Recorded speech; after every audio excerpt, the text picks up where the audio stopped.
example, the Uzbek cotton, which is the cotton which is coming, is the premium cotton right now. So you cannot compete there. So you must know where is the strength, how to change, how to be flexible. You would see that's what Sir said jokingly, that the people from AEPC keep on traveling world every month to know the fashion forecast only. How it is going to trend to be there. And if as an exporter you are not going to follow that trend, you will literally fall behind. So this is one sector where your eye, ear, nose, everything has to be on the ground, so that you can pick the trend and you can move faster than others can. I think we'll stop the question answer session unless you have one more question, very pressing if you have, because we are already getting late now. Last question if you have is. So how will India be benefited by the New Zealand and India FTAs that resumed yesterday only? How use the money?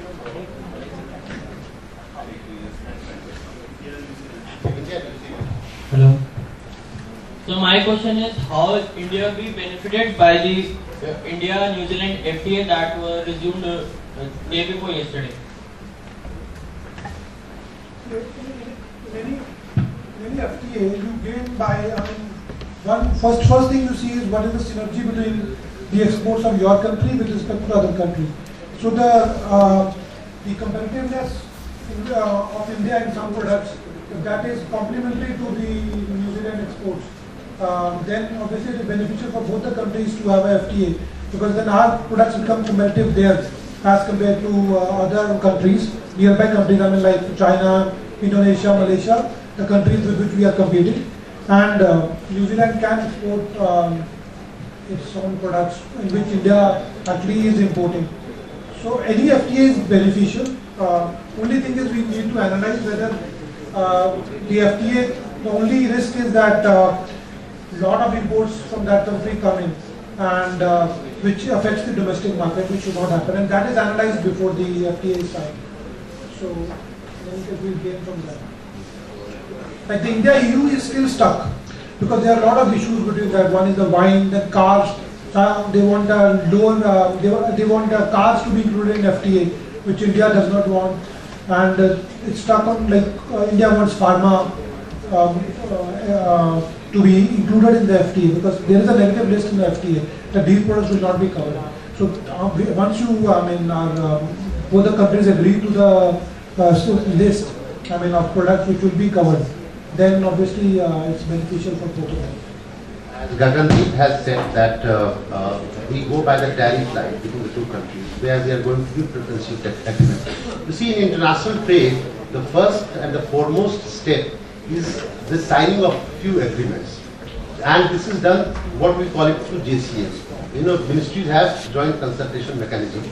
We call it BIPA, Bilateral Investment Protection Agreement. Whatever investment which other country does in the country, that is protected. Another is known as DTA, Double Taxation Avoidance Agreement. So that cannot happen.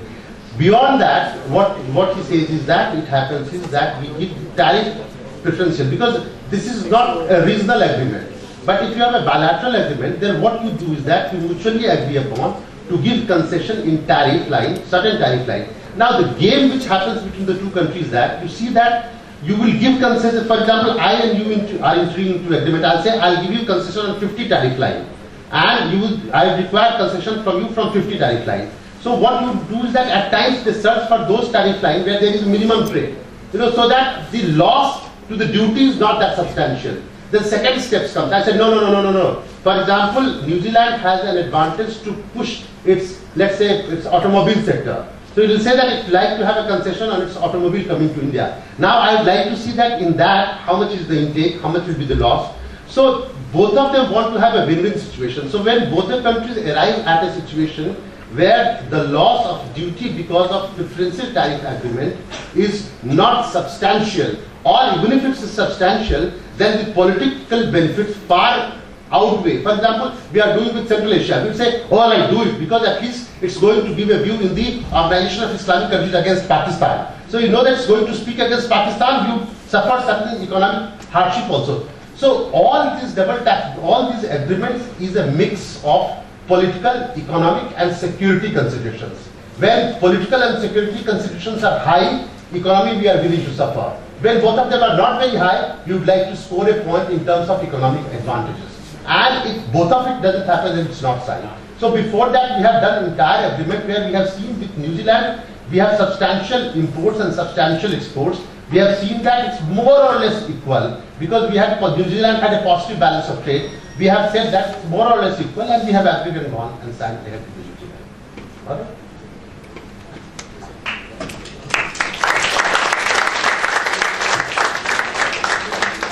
Our guests today have taken out time from their busy schedules to share with us their valuable thoughts, knowledge, and have given us a lot of food for thought as takeaway. As a token of appreciation from BIMTECH, I would request our faculty members present here to please present mementos to our esteemed guests. I request Dr. Anupam Verma, Deputy Director BIMTECH, to kindly present the memento to Mr. Sumit Jared.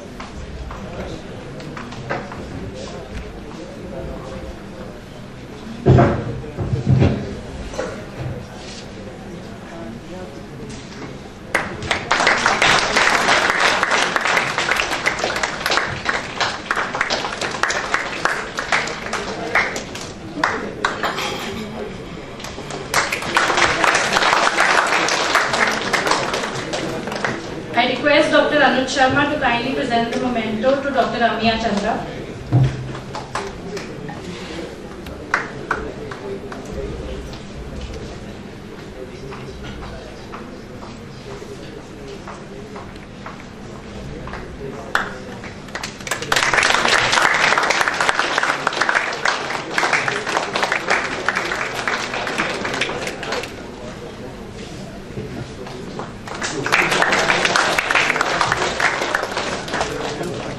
I now request Professor Rajiv Sharma to present the memento to Mr. Gagandeep Singh.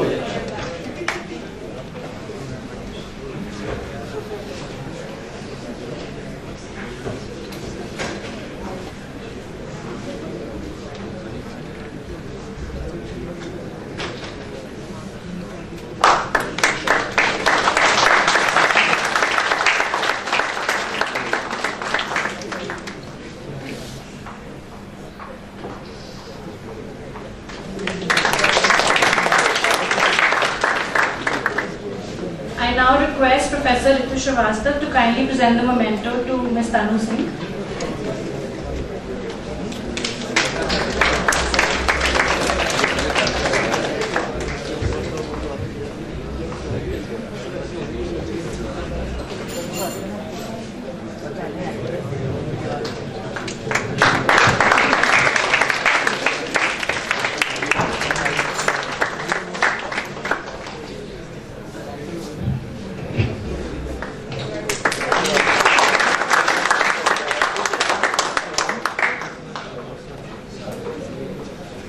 I now like to invite Dr. Anupam Verma, Deputy Director BIMTECH and Chairperson Center for International Business and Policy, to kindly deliver the vote of thanks.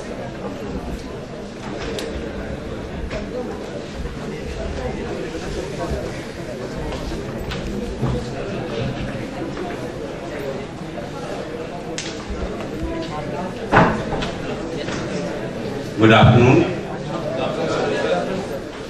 Mr. Sumit Jared, Dr. Amiya Chandra, Mr. Gagandeep Singh, Ms. Tanu Singh, fellow faculty colleagues and dear students. A feast of knowledge and information has been unfolded before us. So much so that the last 3.5 hours have just passed in a jiffy. Do you agree? Yes, sir. Now, the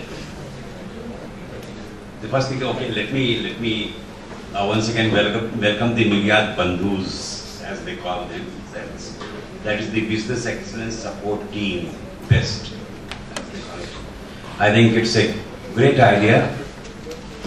They handhold the young managers and entrepreneurs into the path of getting into the international business. The DGFT office interprets and implements the foreign trade policy, and I must say, they do it in the most remarkable way. Mr. Sumit Jerath has given a snapshot of India's exports, the Indian economy, the strengths and the weaknesses, and importance of exports and imports in the national economy. It is also mentioned about the policy and procedure as detailed in the document, that is the foreign trade policy and procedures. The tone of the session was set by him, and it was set so very well that we all fully got engrossed into whatever was coming in later. This was followed by Mr. Gagandeep Singh, who talked matter-of-factly. He mentioned as to how the subjectivity can be removed, how we should calculate the comparative advantage, the calculation of export potential index, the market attractiveness index. I think that is the way we calculate the exact requirement of how we should proceed in formulating the policies and the procedures. Ms. Tanu Singh, of course, elaborated about the apparel export, Indian trade agreements with Europe, USA and Japan. She gave the SWOT analysis, which I think must have taken her quite an effort to develop. And last but not the least, and perhaps most important, Dr. Amiya Chandra, he dealt with the basic concept about the international trade, how it used to take place in the olden times and how it is practiced now. He very lucidly explained the hypothesis